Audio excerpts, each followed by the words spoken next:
하나님께서는 우리 모두를 사랑하십니다. 그리고 축복하십니다. 여러분 반갑습니다. 오늘 본문은 꽤 유명합니다. 익숙히 잘 알고 계시리라고 생각합니다. 어떤 분들에게는 대단히 섭섭한 내용이 이 안에 있습니다. 하나님의 나라는 먹고 마시는 것이 아니다. 너무도 확실하게 말합니다. 지금도 교회 나오는 큰 재미가 먹고 마시는 것인데 먹고 마시지 않는 천국이라니 보통 큰 일이 아니죠. 먹고 마시는 데서 얻는 기쁨이 사실상 굉장히 큽니다. 기쁨이 싹 사라지지 않기를 바랍니다. 그러나 걱정 마세요. 저는 천국에서도 먹고 마시는 재미가 있을 것이다. 여기보다 훨씬 더 좋을 것이다 라고 생각합니다. 또한 천국은 그에 더하여 의와 평강과 희락이 넘치는 곳이다 라고 믿습니다.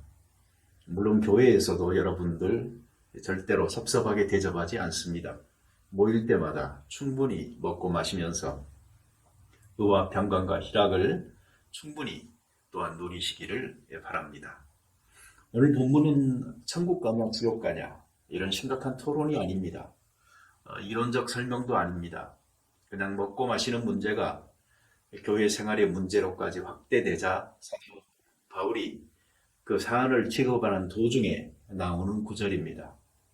다시 말하면 그리스도인의 실생활에 드러난 이 특정한 문제를 대하면서 이렇게 하면 좋겠다 제안하는 중에 이 말이 있는 것이죠. 야, 너희들 먹고 마시는 음식 때문에 서로를 하찮게 여기고 비난하고 싸우고 분열하는 이런 것이 어떻게 천국이냐? 그건 동물의 왕국이야. 천국이라는 것은 너희들이 의롭고 평안하고 기뻐야 하는 곳이야. 별거 아니죠? 그러니 여러분 너무 머리 싸매지 말고 우리도 실천적 교훈 정도 얻기 위해 조금은 가볍게 접근해 보도록 하겠습니다. 제가 질문 하나 하겠습니다. 여러분 사순절에 소시지 먹으면 될까요? 안 될까요? 요즘은 이런 문제로 고민하는 분들 많지 않습니다. 대부분 사람에게는 아무런 문제가 되지 않습니다. 이런 분들이 워낙 없으니까요. 그래서 요즘은 더 그리운 지경입니다. 그러나 옛날에는 이것이 문제가 됐습니다. 그것도 아주 심각하게. 여러분 마틴 루터 아시죠? 장 칼뱅도 아시죠? 그러면 여기에 더해서 쯔빙글리를 아시나요? 아시는 분은 대단합니다. 아마 외계인 같습니다. 더 많은 사람에게는 익숙하지 않은 이름일 겁니다. 그는 스위스의 종교개혁자입니다. 루터와 이 몇 주 차이로 태어나서 나이가 같고 또 종교개혁에 있어서 쌍벽을 이루면서 활동하셨어요. 그런데 일찍 돌아가셨죠. 그리고 그 공백을 칼뱅이 등장해서 메워버리기 때문에 상대적으로 덜 알려지게 된 분입니다. 아마 아직도 많은 분들은 성찬에 관한 네 가지 다른 이론을 알고 계실 겁니다. 여기에 바로 쯔빙글리가 나옵니다. 카톨릭의 화채설, 그리고 루터의 실제설 또는 공제설이라고 하죠. 그리고 칼뱅의 영적 임재설, 그리고 쯔빙글리의 기념설 또는 상징설이라는 이론이 있습니다. 그가 카톨릭과 대립하게 된 결정적 이유가 있는데 알고 보면 이 별거 아닙니다. 흥미롭습니다. 조금 전에 제가 물었던 사순절에 소세지를 먹으면 된다 안 된다 그 논쟁 때문이었습니다. 사순절은 경건하게 지켜야 하는데 이 중에는 육식을 금하는 풍습도 있었습니다. 그런데 그 도시의 한 출판업자가 그 몇 명의 교우들과 함께 소세지를 먹었어요. 그리고 이를 처벌해야 한다는 측과 처벌하지 않아야 한다라는 양측의 이 토론이 벌어지게 됩니다. 처음부터 쯔빙글리는 강력하게 나갑니다. 로마 경청이 성경보다는 인간의 전통을 강조한다. 그래서 교회의 부정부패가 발생했다라고 주장하는 것이죠. 근데 이 토론이 간단한 것 같은데 몇 년 동안 계속되다가 결국은 그의 주장이 승리합니다. 지금 보면은 뭐 그런 문제로 그렇게까지 하면서 별 볼 일 없는 토론, 보잘것없는 승리 같아 보이지만 그 당시는 어떤 주장을 받아들이느냐에 따라서 도시나 국가 전체가 카톨릭이나 프로테스탄트가 결정되고 서로 전쟁을 하던 시대였어요. 일단 이겨야 개혁도 해나갈 수가 있었던 것이죠. 이 말씀과 은혜의 균형 사이에서 이 쯔빙글리의 신학은 말씀에, 루터의 신학은 은혜에 조금 더 치우치게 되는데 그 뒤에 나오는 칼뱅은 이 둘을 잘 조화시켜서 말씀에 근거하면서도 은혜를 추구하는 신학을 풍성하게 조직적으로 발전시켜 나갈 수가 있게 되는 것도 이 쯔빙글리에게 입은 은혜 중에 하나라고 볼 수가 있습니다.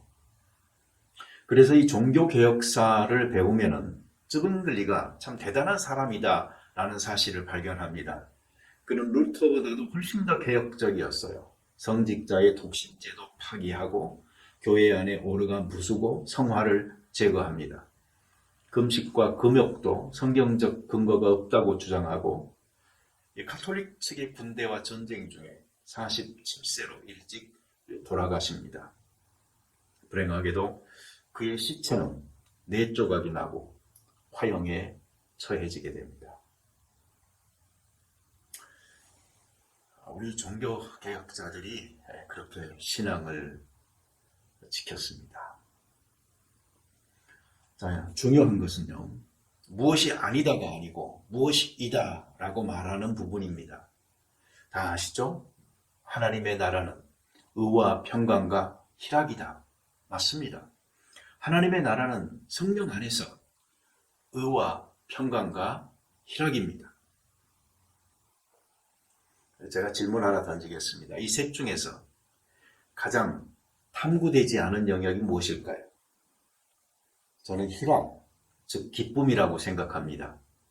이 의와 평강은 그리스도인들이 날마다 노래하는 항목입니다. 더 알고 싶고, 더 갖고 싶고, 더 누리고 싶고, 더 전하고 싶고, 그리고 더 풍성하기를 원하죠. 그런데 기쁨은 어떻습니까?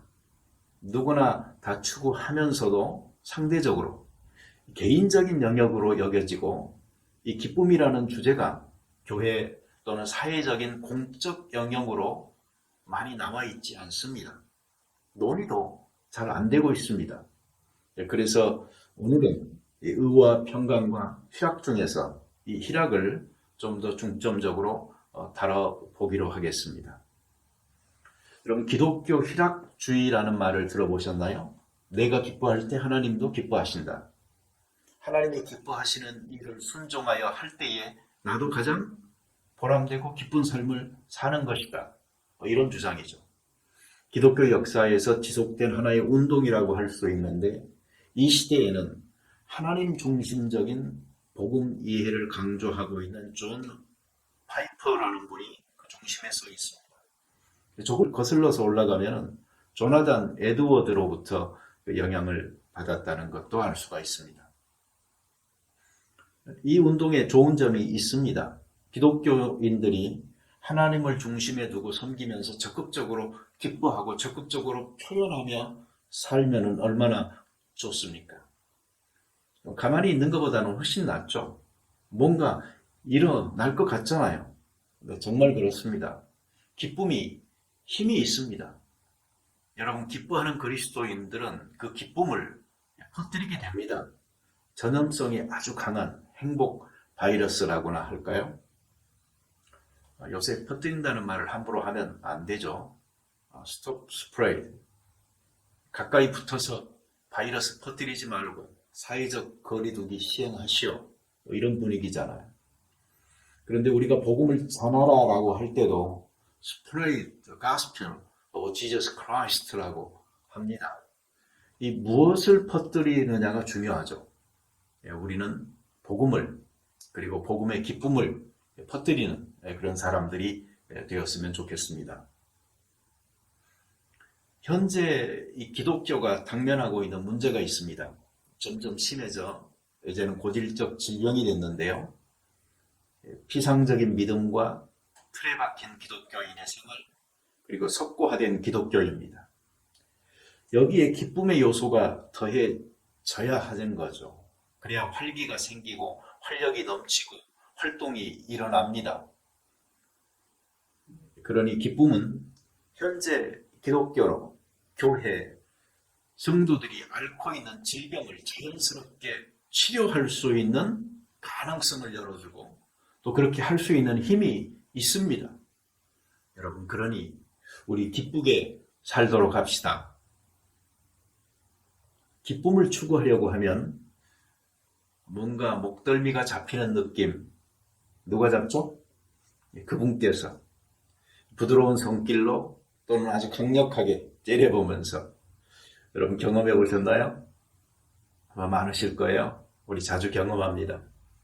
내가 기뻐하면 하나님께서는 왠지 싫어하실 것만 같은 느낌이 들 때가 많이 있어요. 그런데 사실 이거 좀 이상합니다. 행복을 추구하면서 기쁨을 멀리하려고 하는 경향, 어불성설입니다. 특히 신앙이 좋다는 신실한 그리스도인들이 이럴 경우가 많아요. 믿은 지 오래된 사람일수록, 그리고 나이가 많을수록, 직분이 더 중할수록 이러한 경향은 심해집니다. 조금 전에 제가 말씀드린 기쁨을 추구하려고 하면 뒷덜미가 잡히는 느낌이 왜 생길까요? 그것은 기쁨의 종류가 많은데 구별하지 않고 한 가지로 싸잡아서 생각하니까 그렇습니다. 해결하는 방법은 내가 어떤 기쁨을 추구하느냐에 따라 달라집니다. 여러분, 기쁨에도 종류가 있습니다. 자연스럽게 생활 속에서 찾아오고 느껴지고 누리는 소소한 즐거움과 작은 것에도 만족하는 데서 오는 아주 건전하고 정상적인 행복감, 그 일상의 기쁨이 있습니다. 여러분, 마음껏 누리시기 바랍니다. 학문적으로 뭔가를 알아가고 사회적으로 뭔가를 노력하여 성취하는 자기 실현의 기쁨도 있습니다.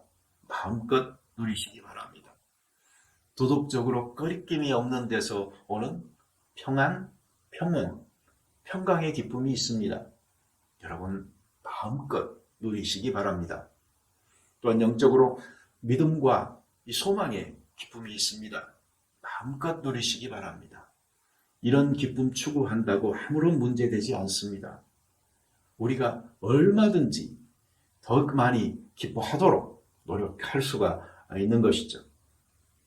그런데 여기서 끝나지 않죠. 피해야 할 세속적인 기쁨도 있습니다. 죄와 연관되고 내가 타락해야 경험하는 그런 기쁨이 있어요. 이것은 추구하지 말아야 합니다.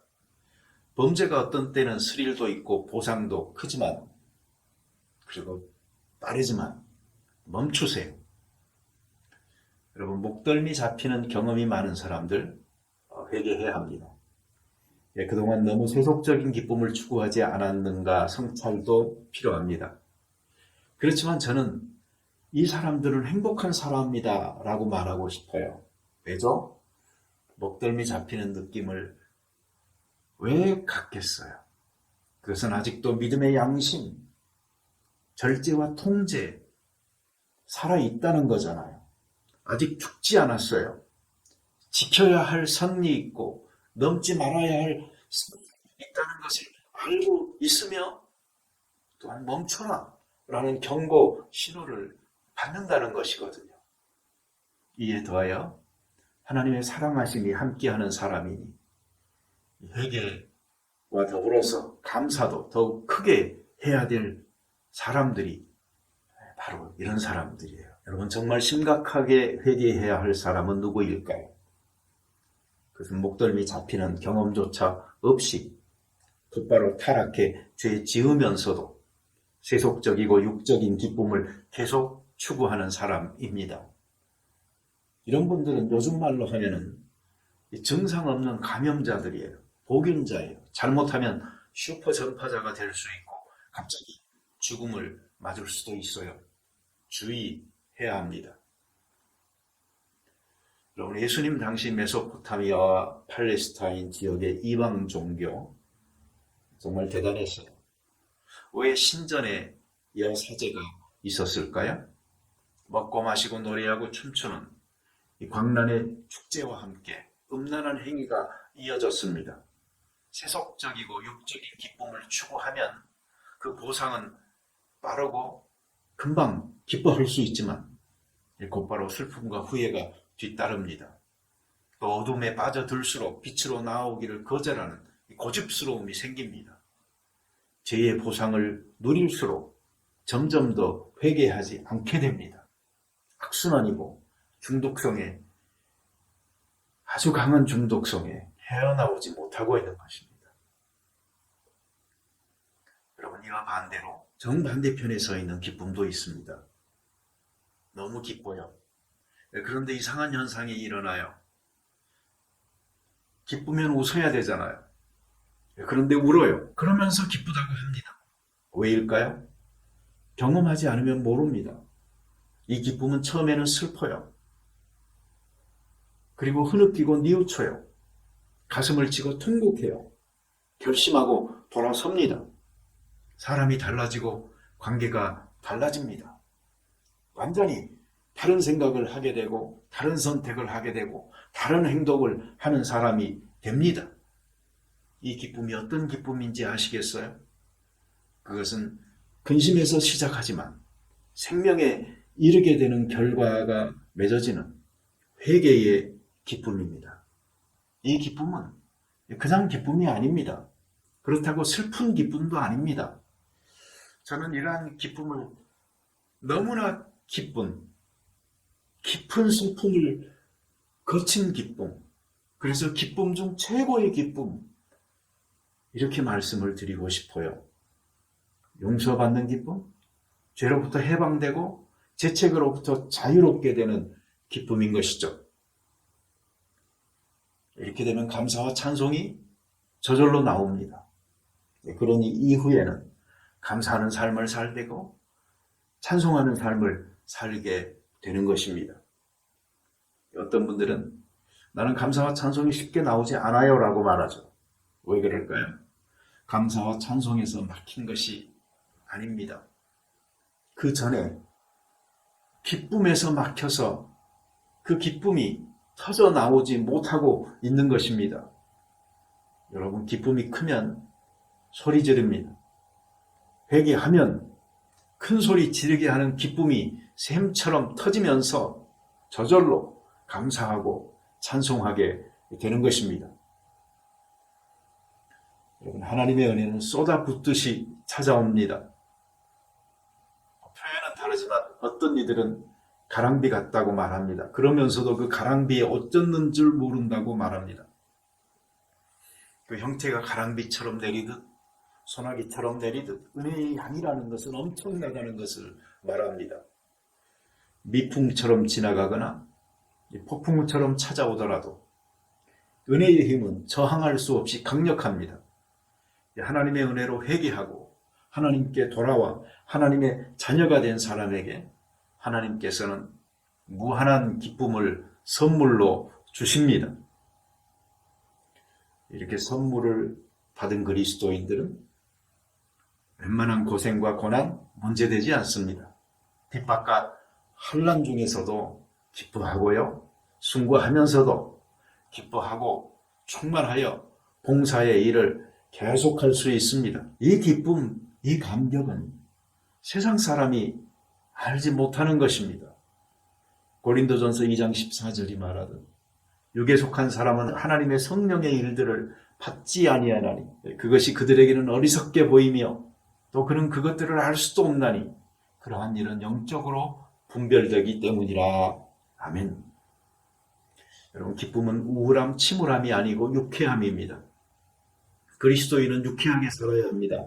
갈라디아서 5장 22절은 성령의 열매 중 첫째가 사랑이고 두 번째가 희락이라고 말을 합니다. 마태복음 25장 21절에서 주인이 선한 청지기에게 이렇게 말합니다. 내 주인의 즐거움에 참여할지어다. 내세의 천국은 기쁨의 나라입니다. 기독교는 기쁜 소식입니다. 이 기쁜 소식을 들은 사람 기쁘지 않겠습니까? 우리와 동행하는 하나님의 임재가 우리를 기쁨으로 들뜨게 만듭니다. 하나님을 기뻐하는 일이 우리의 힘이 됩니다. 기쁨의 원천인 하나님을 모셨으니 이는 너무나 당연한 일입니다. 오늘 설교의 결론 중 일부를 알려드리겠습니다. 제가 미리 말씀드리는 이유는 설교 전개에 그래야 좋을 듯 해서 그렇습니다. 그렇다고 설교가 지금 끝나는 것은 아닙니다. 너무 실망하지 마세요. 제가 미안합니다. 자, 오늘 설교는 이렇게 요약됩니다. 기쁨의 원천에 쏟아지는 하나님의 은혜이고, 기쁨을 담는 그릇은 사람의 회개이고, 기쁨의 결과는 구원이고, 기쁨의 책임은 구원받은 자로 사는 것입니다. 여기에는 하나님, 나, 그리고 이웃이라는 삼각축이 연결되어져 있습니다. 기쁨의 삼위일체입니다. 이 세 가지가 조화를 이루어야 합니다. 제가 전체적으로 무슨 말씀을 하려고 하는지 아시겠죠? 이제 그 줄거리를 따라가 봅시다. 지난주 예배 첫 찬송으로 올라온 곡 기억하시나요? 나 주님의 기쁨 되기 원하네. 저는 그 곡이 참 좋았습니다. 그때 이미 저는 다음 주는 크리스찬의 기쁨에 관한 설교를 해야겠다라고 생각하고 있었거든요. 요즘 사무실에서는 웃는 교우를 만나지만 길거리에서는 웃는 사람을 보기가 어렵습니다. 웃음이 사라졌어요. 이러한 때에 우리가 먼저 웃고 웃음을 전하는 사람이 되면 좋겠다 싶었거든요. 나 주님의 기쁨 되기 원하네. 내 마음을 새롭게 하소서. 새 부대가 되게 하여 주사 주님의 빛 비추게 하소서. 내가 원하는 한 가지 주님의 기쁨이 되는 것. 내가 원하는 한 가지 주님의 기쁨이 되는 것. 겸손히 내 마음을 드립니다. 나의 모든 것 받으소서. 나의 마음 깨끗하게 씻어주사 주의 길로 행하게 하소서. 내가 원하는 한 가지 주님의 기쁨이 되는 것. 내가 원하는 한 가지 주님의 기쁨이 되는 것. 우리가 하나님께 기쁨이 되기 원합니다. 뭐죠? 이것이 믿음입니다. 하나님의 기쁨이 되기 원하는 분이 있으면 반드시 알아야 할 구절이 있죠. 히브리서 11장 6절. 믿음이 없이는 하나님을 기쁘시게 하지 못하나니 하나님께 나아가는 자는 반드시 그가 계신 것과 또한 그가 자기를 찾는 자들에게 상 주시는 이이심을 믿어야 할지어다. 아멘. 왜 제가 주님의 기쁨이 되어야 하고 왜 여러분들이 주님의 기쁨이 되어야 할까요? 왜 그러한 소원을 갖고 노래할까요? 이렇게 기쁨이 되는 소망의 하나님을 풍성하게 경험했기 때문입니다. 저는 이 설교를 준비하면서 계속 물었습니다. 나는 크리스찬으로 충분히 기쁜 생활을 하고 있는가? 무엇이 기쁨인가? 얼마만큼 어떻게 기뻐하며 살아야 하는가? 오늘 설교는 좀 망설였습니다. 인상도 별로 안 좋은 놈이 웃지도 않으면서 기쁨을 말해? 주제가 기쁨인데 내 주제나 알아라 라고 말씀하실까? 이거 사실입니다. 인상도 별로 안 좋고 잘 웃지도 않으니까. 그런데 내 안에 기쁨이 있는가? 내 안에 기쁨이 있는가? 물어보면 내가 기쁨이 있으니 지금 이렇게 살고 있지요라고 답할 수 있을 것 같더라고요. 그래서 설교합니다. 제가 망설인 또 한 가지 이유는 요즘 누가 기쁘지 않거든요. 전 세계가 우울한데 마냥 기쁘다고 했다가는 쉽게 정신 나간 놈, 너나 실컷 기뻐해라 할 것도 같고. 그런데 이런 때일수록 크리스찬이 우리는 우리의 기쁨이 어디에서 오며 어떻게 이 기쁨을 갖게 되며 이 기쁨을 갖게 된 결과는 무엇이며 이 기쁨을 가진 자의 책임이 무엇인지를 잘 알고 그리고 전해야 하겠다라는 생각이 들었습니다. 근데 이 복음성가를 가만히 들여다보면은요, 한 가지 기쁨을 노래하고 있는 것 같이 보이지만은 거기에 감춰져 있는 다른 두 가지 기쁨이 있습니다. 다시 말하면 내가 주님의 기쁨이 되고 싶습니다라는 기쁨. 그러다 좀 더 심층적으로 들여다보면서 해석하면은요, 첫째로 하나님이 나의 기쁨이라는 그 고백이 사실은 깔려 있어요.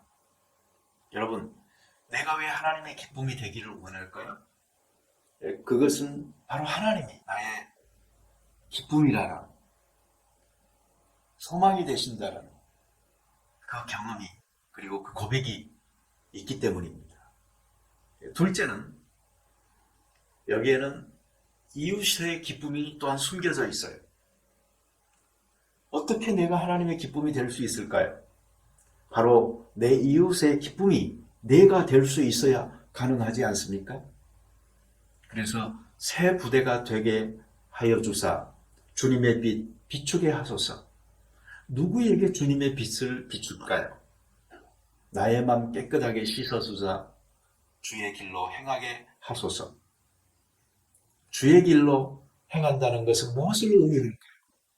여기에는 이웃을 향한 사랑의 기쁨이 있는 것입니다. 자, 왜 이런 소원들을 하려고 있을까요? 내가 이웃의 기쁨을 통해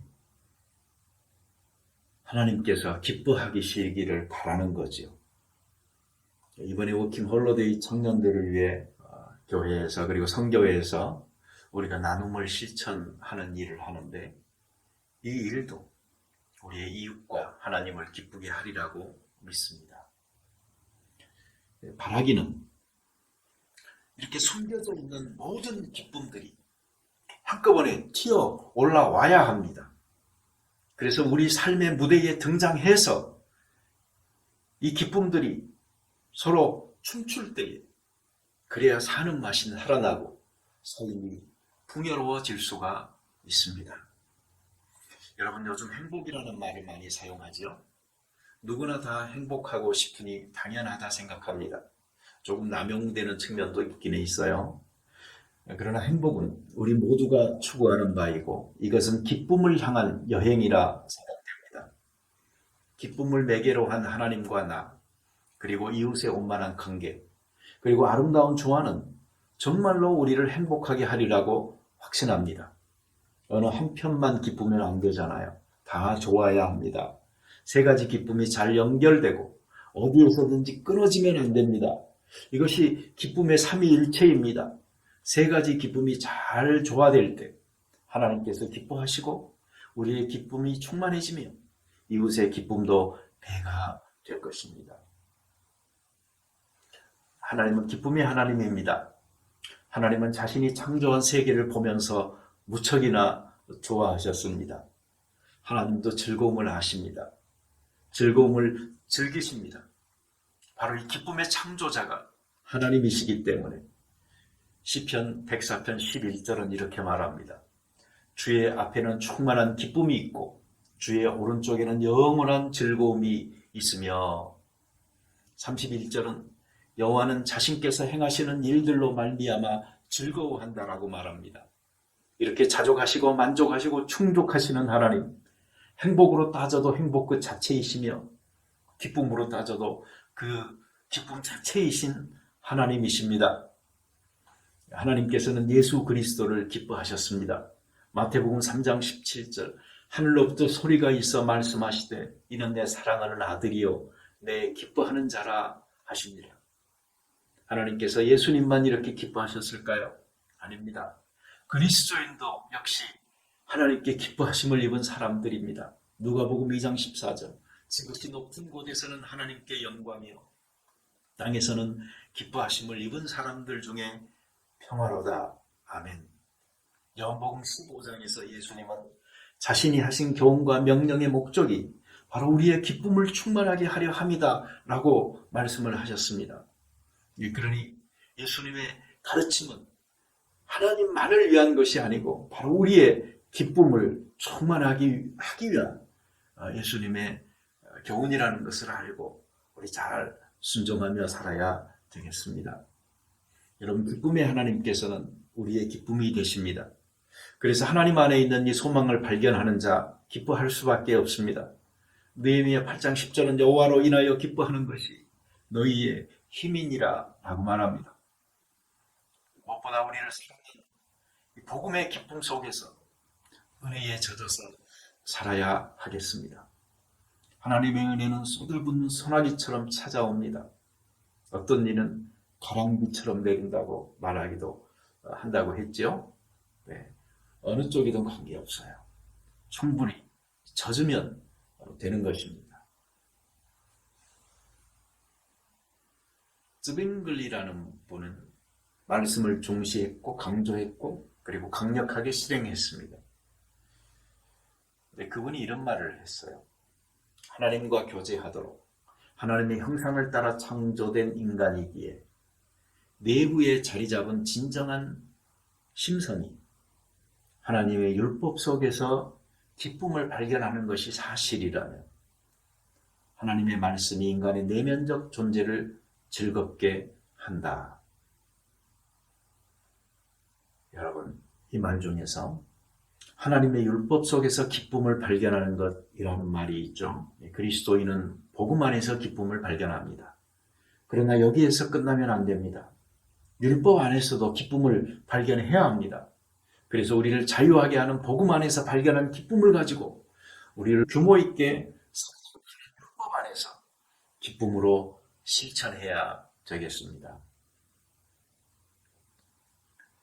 여러분, 구원받은 우리가 이웃의 기쁨이 되어야 합니다. 이게 뭐죠?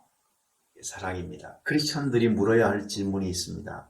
하나님으로 인해 내가 기쁘고 나로 인해 하나님이 기쁜데 과연 나와 하나님으로 인해 이웃은 기뻐하고 있는가? 내가 소망으로 바라고 기다리는 기쁨을 주신 하나님, 내게 믿음으로 순종하는 기쁨을 주신 하나님, 이 큰 기쁨 가운데 사는 우리의 생활 속에서 나를 만나는 크리스찬, 넌 크리스찬이 사랑으로 돌봄받는 기쁨을 누리고 있는가? 여러분, 저는 개를 좋아합니다. 어렸을 때 물린 적도 있어요. 그렇지만 여전히 좋습니다. 개가 사람을 얼마나 반겨주는지, 얼마나 신실한지, 참 귀엽고 활동적이고 집안 분위기도 많이 바꿉니다. 요즘에 강아지를 키워보니까 어찌 보면 굉장히 충성스러운 듯 보이는데 어린 녀석이라 그런지 순간순간 자기에게 누가 더 유익할까를 본능적으로 아는 것 같아요. 그래서 그 사람에게 갑니다. 어찌나 이기적인지 모릅니다. 그리고 자기 좋은 것만 하려고 합니다. 가만히 놔두면 자기 유익만 쫓아 사는 이 전형적인 모습이 우리 집 강아지입니다. 여러분, 우리도 그렇지 않을까요? 가만히 놔두면 내 유익만 구하며 살게 됩니다. 내가 이웃 그리고 하나님과 더불어 함께 기뻐할 수 있어야 내 기쁨이 자기 만족으로 끝나지 않을 텐데, 그래야 이웃들도 공허하고 파괴적인 육적인 기쁨에서 벗어날 수도 있고 승화될 수도 있을 텐데, 그래야 하나님의 기쁨이 모두를 용납하고 품고 만족해 하는 기쁨이 될 수가 있을 터인데 우리가 그렇게 못합니다. 하나님, 나, 이웃, 이 세 방향의 기쁨이 잘 조화를 이룰 때 기쁨이 속되지도 천박하지도 이기적이지도 않고 모두를 위한 기쁨이 될 수 있습니다. 여러분, 우리 믿음의 형제들에게는 더욱 그렇게 해야죠. 먹고 마신다는 것이 음식이나 음료를 먹고 마신다는 의미만은 아닙니다. 믿는 자들 사이에 어떤 음식을 먹느냐 마시느냐 하는 문제로 누구는 믿음이 있네 없네, 누구는 믿음이 강하네 약하네 하면서 같은 그리스도인 형제 자매를 업신여기고 비판하는 일이 잦습니다. 이성적으로 생각하면 뭐 이따위가 있어, 어떻게 이런 일이 생기지 하면서 실생활에서는 요즘도 이런 현상은 빈번하게 일어납니다. 내가 옳고 너가 그러고 하면서 말이죠. 데살로니가전서 2장 8절에서 바울은 이렇게 말합니다. 우리가 이같이 너희를 사모하여 하나님의 복음뿐 아니라 우리의 목숨까지도 너희에게 주기를 기뻐함은 너희가 우리의 사랑하는 자 됨이라. 바울은 사랑하는 자를 위해 복음뿐만 아니고 자신의 목숨까지도 주기를 기뻐하였습니다. 우리가 그렇게 하지는 못해도 형제를 업신여기고 비난해서는 안 됩니다. 그리스도가 대신하여 죽은 형제입니다.